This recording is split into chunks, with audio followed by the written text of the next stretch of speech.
Hi guys, welcome back to the channel for another video on Marvel Contest of Champions. This one is focused on bounty missions because these are just come into the game, and at first I didn't really know what to think of them, and then I started looking at the calculations and I'm kind of seeing some real viability, some amazing reasons for grinding these out. And if you're not sure how to trigger these off, it's done by the crystal here. These do run for 31 days.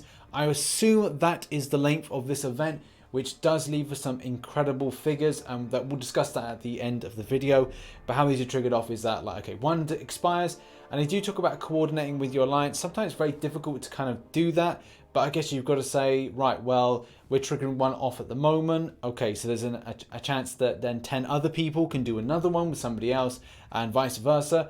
But at the same time, you've got to wait until some things expire to then participate in it. So it'll ping up this one you can go into, maybe you miss out, and in case another alliance mate has actually triggered one, because you can only fit 10 in at a time. So for example, at the point of recording this video, Zariki is doing one at the moment. There's 10 people on participation, which I think I am definitely one of those. As it pinged up for me and I was like, okay, well, I'll give it a bash. I've got a bit of time, I'll get into it. For a lot of players, it will be a case of availability, because let's face it, most of the time you're either going to be available or you're not. Could be in the middle of the night or middle of the morning for some people that may be sleeping, so it kind of sucks. But at the same time, let's just assume that there'll be some people triggering these off left, right and center. And it could mean for about 31 days of straight up ability to do it. But at the same time, I'm a bit unsure of like some numbering. Bounty missions as well don't seem very complicated. It is in fact 2 fights, and pick and choosing the right lane is quite important. Kabam state you don't need to 100% this in order to get something out of it, which is great. And at the same time, which lane should you really choose? I personally like going down this lane here, so the one that gets critical, resonance cascade, god slayer, power leak. In fact, if you don't get touched, you're fine. So that's the main thing. Like, I just find that one is the most easiest. Yeah, you've got this one here, heavy hitter, resistor, rage, optimist. Could be an option for some people, and any of them really could. But I just kind of reiterate, and that Ronin one is quite easy-ish. But I think if you want the really easiest one to go down, I always go down this, because it's just positive against the enemy, and if you don't get hit, you don't get screwed over. So just try and avoid to get hit by the enemy and you'll be fine. And then when it comes to the end boss, most of the time I've used Stark Spidey. I think because my 5-star one may be busy with other content like War, maybe Alliance Quest, maybe doing some other kind of questing, I'll probably end up using the 4-star version. But there are other champions of option. I think we've talked about the past of using Mephisto, using so many different champions for this. As long as you keep your distance, maybe you bleed from now and again, you'll be absolutely fine. But also watch out for the SPT on this guy. Don't get hit, because it's going to smash you over. Just keep to the L1 and that probably be for the best. Maybe look at champions that have some sort of resistance to energy. Talk about champions that do absorption. That could be quite helpful. But any champion that bleeds a little bit is going to be helpful. Whereas the event quest, the uncollected one, is annoying because I think there's hot-blooded. This one just gets like standard stuff, so he isn't as difficult as the other ones that you're going to face off against. You may feel and you may not feel like you want to do all the difficulties, and I have been kind of saying to myself, do I want to do all difficulties? But I just go, meh, screw it, because at the end of the day, all these things add up and can mean for you taking home some little bits and bobs. To a lot of players that are higher up in the game, they may turn up their nose at anything that's lower than heroic, but I think that it's still fun and still fine to do it. We're going to talk about why the reasoning, why you should mess with heroic, because at the end of the day, I still do that. I'm not quite sure about this month, based on the fact that I've got too many things to do personally, and also some other content that I've got to get out as well. So we'll see if I have enough time. I'm fingers crossed that I do, but yeah, the main the main event quest, I may decide not to do it, but definitely for these ones here, it's easy pickings for stuff, as you can see here. Tier 4 basic fragments, yeah, 4 stars. So look, by the end of it, I'll probably get a good enough to just go, okay, so I've managed to get some free 5-star shards, because most 4 stars I have. I'm still not going to turn my nose up on it. Also, don't forget, when your bounty mission is complete, you will be able to get 50 5-star shards, which I know some people may say that's not a lot, but it adds up. Every little counts, and it will do until the end of the month. But now's the time to let's do the calculations, and we'll see what we can actually potentially take home. Okay, let's begin with the calculations, and as it stands, you can pick up 10 antimatters a week, so over a 7-day period. Now, at the moment, as it stands, we can have 4 weeks of this month. This means that is 40, straight up 40.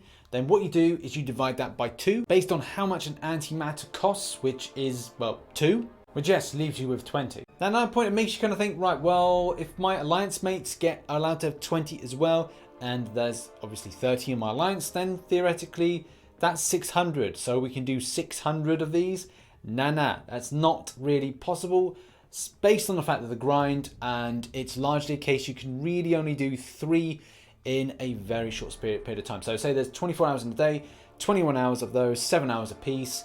So let's just say you can theoretically do 3. Yeah, there will be a margin of error, which will kind of give you a little bit more, but let's go with you can do 3 a day over the space of 31 days. This is the point that I'm a little bit doubtful on this whole kind of calculation, and I don't think we're going to get 93 of these events, because if that is indeed the case, we're going to take home some serious loot. And yeah, this serious loot would break down like this, which is just insane. So theoretically, we're allowed to get 34,875 5-star shards in total, 1,395 6-star shards, 6,975 tier 5 basics, which isn't like a huge amount, but still. And alpha fragments, 55,800, which is like, well, that's close to 2 being formed. It's not ridiculously close, but you know, it just feels that it's that plus 1 or 1.5. And then tier 4 basics, 66,960. So that's like, what, that's nearly 2 being formed from that one. Still pretty impressive. And then we've got 4-star shards of 6,975. I think mainly the 5-star shards is the thing that shocks me a little bit, and not shocks me in a bad way, but shocks me like, really, we can get that?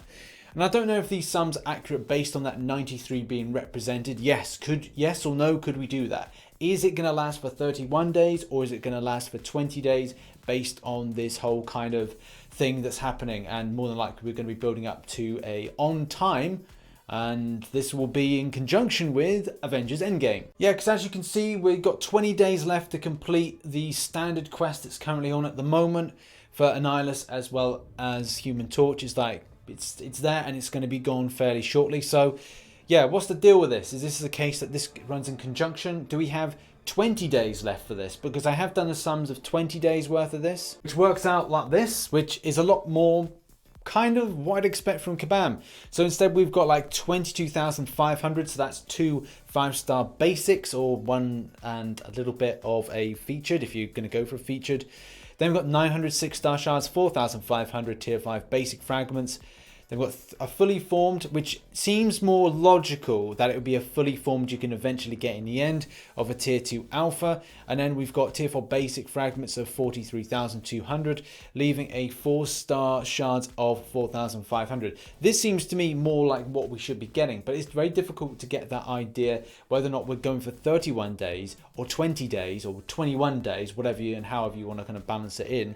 These figures are subject to change and they could be inaccurate, but I think either scenario A or scenario B, what we've just seen, is either going to be the case that we'll get. But I'd love to think that this would be the scenario. Just imagine this, like that's 2 5-star featured, that's getting you well on the way to a tier 5 basic coupled with the uncollected event. And the fact is we'll get something extra for April, which is going to be fantastic. Or that event is going to run a lot into May, and we're going to be very busy in the next few weeks. Also, the tier 2 alpha fragments are very much well received for a lot of players that want to rank up champions and want to go for that. It's kind of good to see that. So yeah, I don't know guys, I don't know if this is the case here, the 93 scenario, or it's going to be the more kind of 20 days worth of times 3, which is like the 60. So sorry, just to explain that, I mean 60 times it rather than the 93. So 60 that we just saw a moment ago, or the 93 which is here. Don't know really what to make of this, but it's pretty exciting. And I just thought I'd go back to an old forum post where they announced this, and yeah, I think at the time, I think myself and a lot of other people had a bit of ignorance to this. Yes, it is indeed a case that the 93 opportunities is a definite possibility. So that is absolutely insane. It's going to be quite important also that you make sure you grind out for more antimatter in the current events. So do look out for things in Heroic, Master and Uncollected, because you want to get that antimatter. Yeah, this is a really good opportunity with new featured 5-star crystal going in, and as well plenty of resources to boot. This is an amazing opportunity, and I strongly recommend everybody getting into this and doing as much as you can. Doesn't matter like what level you are at the game, make sure you're in alliance first and foremost, and secondly, look to get this stuff, especially from a beginner standpoint, beginner, normal, and if you can shoot to get heroic from people that just started into the game, just in an alliance. This is really important to do this because you will take home a huge amount of stuff and it'll be beneficial for your grind. Good luck. Have a good day. If you enjoyed this video, hit the like button, subscribe for more Marvel Contest of Champions based content, and I shall catch you in the next one. Bye bye for now.